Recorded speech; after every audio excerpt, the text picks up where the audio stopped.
ఒక్కలే ఒక ఆయన హాస్పిటల్లో వండుకొని దొంగ దీక్షలు చేసుకుంటూ రాజీవ్ గాంధీ విగ్రహం ఎలా పెడతారు, రేపు మా గవర్నమెంట్ వస్తుంది వచ్చినాక చూసుకుంటా అన్నాడు.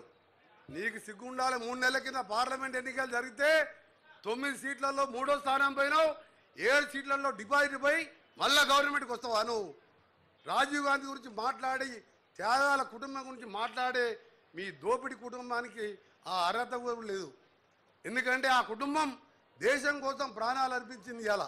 ఇవాళ తెలంగాణ పిల్లలు చనిపోతుంటే 20 స్థానాలున్న ఆంధ్రప్రదేశ్లో ఒక వార్డు మెంబర్ లేకున్నా పార్టీని పోగొట్టుకొని తెలంగాణ ఇస్తే ఇవాళ అలాంటి సోనియా గాంధీ గారి భర్త మాజీ ప్రధానమంత్రి 18 సంవత్సరాలకే ఓటు హక్కు కల్పించి యువత ఓటుతోనే దేశం మలుపు తిరుగుతుందని చెప్పి ఆలోచన చేసిండు.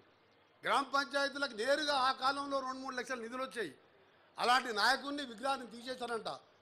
మిస్టర్ కేటీఆర్, కొద్దిగా నీ మానసిక పరిస్థితి కూడా మాకు డౌట్ అనిపిస్తున్నది. 16 సీట్లలో నువ్వు ఓడిపోయినా కానీ మళ్ళా గవర్నమెంట్ వచ్చే ఆలోచన ఉందంటే నీ ఆరోగ్యం కూడా డాక్టర్లతో చెక్ చేసుకోవాలని ఎక్కువ మాట్లాడకుండా, ఎందుకంటే పొద్దున ఆ మాట చూసిన తర్వాత నీ నల్గొండలో ఉండి అక్కడనే మాట్లాడినా బాధ అనిపిస్తున్నది. ఆ కుటుంబం గురించి మాట్లాడుతుంటే ఒక ఆయనేమో పెద్ద మంచి సాగు నోట్ల తలకాయ పెట్టుకొచ్చినాడు, పిల్లలేమో చచ్చిపోయిన 1100 మంది, ఈయనేమో సాగు నోట్ల పెట్టి బయటకు దింగొచ్చింది. దొంగ కుటుంబం.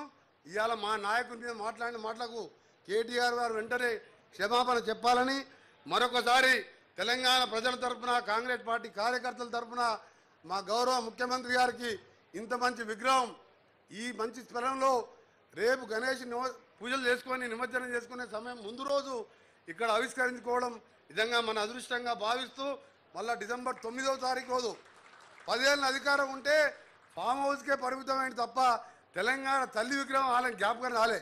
మందనే ముఖ్యమంత్రి గారు శంకుస్థాపన చేసిండు. డిసెంబర్ 9 రోజు ఇదే సెక్రటరియట్లో ఆవిష్కరించుకోబోతున్నాం.